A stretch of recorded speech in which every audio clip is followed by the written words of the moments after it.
అందరికీ welcome to our channel. నేను మీ కోట ప్రవళిక. ఎన్నోసార్లు నేను ఈ రెసిపీని ట్రై చేసి ఫెయిల్ అయ్యి చాలా ఫీల్ అయ్యేదాన్నండి.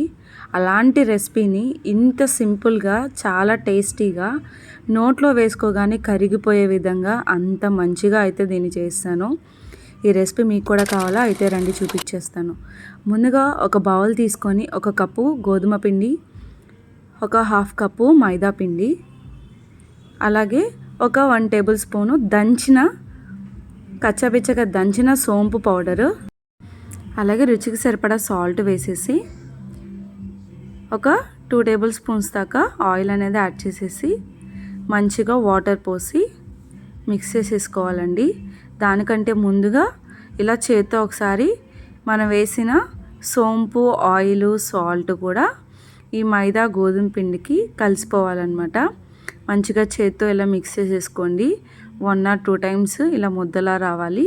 ఇలా వచ్చిన తర్వాత కొంచెం కొంచెం వాటర్ యాడ్ చేసుకుంటూ మన చపాతీ పిండి కన్సిస్టెన్సీ వచ్చే వరకు నీట్గా కలిపేసుకోవాలి. మరీ టైట్గా ఉండకూడదు, మరీ లూజ్గా ఉండకూడదు, కొంచెం స్టిక్కీగా ఉండాలి. ఇలాగా మొత్తం పిండి కలిపేసుకున్నాక ఇంకో 2 టేబుల్ స్పూన్స్ దాకా ఆయిల్ అనేది వేసి మంచిగా స్మాష్ చేసుకుంటూ ఇలా కలిపేసుకోండి. ప్రెస్ చేస్తూ కలిపితే మనం చేసుకునే రెసిపీ అనేది చాలా సాఫ్ట్గా నోట్లో వేసుకోగానే కరిగిపోయే విధంగా అయితే వచ్చేస్తుందండి. ఇలా మంచిగా కలిపేసుకున్నాను. చూస్తున్నారు కదా ఎంత స్మూత్గా వచ్చేసిందో. ఇలా ఒకసారి అనేసి మూత పెట్టి పక్కన పెట్టేసుకోండి.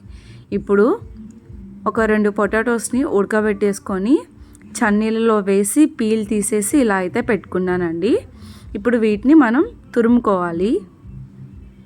ఇలాగా తురుముకునే స్టాండ్ని తీసుకొని ఒక బౌల్ పెట్టేసుకొని పొటాటోని మంచిగా తురిమేసుకోవాలి. ఎక్కడ కూడా ఇంత కూడా మనకి ఆ పొటాటో పీస్గా ఉండకూడదు, మొత్తం ఇలాగా స్మాష్ చేసుకున్న విధంగా ఉండాలి. దీంట్లో చాప్ చేసుకున్న అల్లం ముక్కలు, ఒక కప్పు సన్నగా చాప్ చేసుకున్న ఆనియన్ బాగా సన్నగా చాప్ చేసుకోవాలి. అలాగే ఒక 2 మీడియం సైజు పచ్చిమిర్చిని సన్నగా చాప్ చేసి యాడ్ చేసుకోండి. అలాగే సన్నగా తరిగిన కొత్తిమీర కూడా కట్ చేసి యాడ్ చేసుకున్నాక దీంట్లోకి కొన్ని స్పైసెస్ యాడ్ చేయాలి. అన్నీ ఒక్కొక్క స్పూన్ చొప్పున సాల్ట్, ఆమ్చూర్ పౌడర్, చిటికెడు పసుపు, కారం, ధనియా పౌడర్, సోంపు కచ్చాపిచ్చగా దంచుకొని అన్నీ దీంట్లోకి యాడ్ చేసేసుకోవాలి. మీరు తినేదాన్ని బట్టి స్పైసెస్ అనేవి యాడ్ చేసుకోండి. అలాగే 1 టేబుల్ స్పూన్ దాకా ఆయిల్ యాడ్ చేసి ఇవి వేసిన ఇంగ్రీడియంట్స్ అన్నీ కూడా ఈ పొటాటోకి పట్టే విధంగా నీట్గా కలిపేసుకోండి. ఎక్కడ మనకి ఆ మసాలాలు అనేవి ఒక్కచోటే ఉండిపోకుండా మొత్తం ఈక్వల్గా కలిసిపోవాలి. ఇప్పుడు ఇందాక మనం కలిపి పెట్టుకున్న చపాతీ మిశ్రమాన్ని ఒక చిన్న ముద్ద తీసుకొని దానికి మొరాన్ని అద్ది ఇలాగ ఒకసారి జస్ట్ అలాగా కొంచెం ఒక చిన్న మీడియం సైజు చపాతీలా చేసుకోవాలి. ఇలా చపాతీలా చేసుకున్నాక దీంట్లోకి ఇందాక మనం చేసి పెట్టుకున్న పొటాటో స్టఫింగ్ని కూడా ఇలా పెట్టేసి దీన్ని ఫోల్డ్ చేసుకోవాలి. స్టఫింగ్ అనేది బయటకి రాకుండా నీట్గా ఇలా ఫోల్డ్ చేసుకొని కొంచెం ఈ రెసిపీకి ఒక్క రవ్వ ఆయిల్ ఎక్కువే పడుతుందండి. అప్పుడే ప్రాపర్గా అనేది ఈ రెసిపీ వస్తుంది. ఇలా ఆయిల్ అనేది దీనికి అప్లై చేసేసి 2 పక్కల కొంచెం లైట్గా ప్రెస్ చేసుకుంటూ చపాతీ కర్రతో మనం చపాతీలా చేసేసుకోవాలి. స్టఫింగ్ అనేది బయటికి రాకుండా జాగ్రత్తగా లైట్గా ప్రెస్ చేసుకుంటూ చపాతీలా ఒత్తేసుకోవాలి. నాకు ఎప్పుడు ఈ రెసిపీ చేసినా సరే ఈ యొక్క ప్రిపరేషన్ దగ్గరే మిస్టేక్ అయిపోయి చాలా డిసప్పాయింట్ అయ్యాను. ఒకసారి అయితే చాలా ఇంట్రెస్ట్గా చేద్దామని ఈ రెసిపీని ట్రై చేస్తే అతుక్కుపోయి రాక విరిగిపోయి అసలు నాకైతే భలే అంటే కొన్ని రెసిపీస్ ఇష్టంగా చేసినవి రాకపోతే లేడీస్కి చాలా కొంచెం ఇబ్బందిగా ఫీల్ అవుతారు కదా, అంటే ఫీలింగ్ అనేది ఉంటుంది కదా రెసిపీ పాడైపోయింది అని. అలా అనిపించేది. కానీ చాలా హ్యాపీగా ఉంది, సక్సెస్ఫుల్గా అనమాట ఈ రెసిపీ అయితే నేర్చేసుకున్నాను. ఇదేనండి మార్వాడి స్టైల్ ఆలూ పరాటా. చాలా నీట్గా వచ్చింది రెసిపీ అయితే, సూపర్ ఉంది.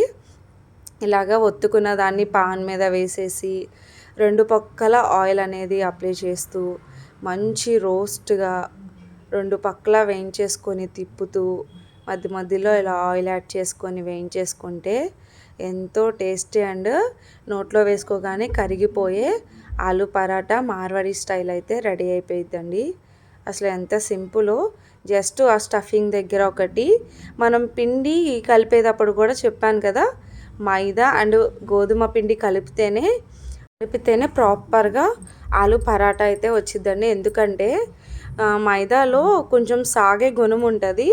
మనం లోపల స్టఫింగ్ పెట్టి పైన స్ప్రెడ్ చేసేటప్పుడు ఆ మైదా ఎప్పుడైతే మనం వేసి ఉంటామో కదా, అప్పుడు నీట్గా స్ప్రెడ్ అవుతుంది. గోధుమ పిండి ఏంటంటే అలా స్ప్రెడ్ అవ్వదు, మనం ఎలా చేసామో అలాగే ఉండిపోద్ది.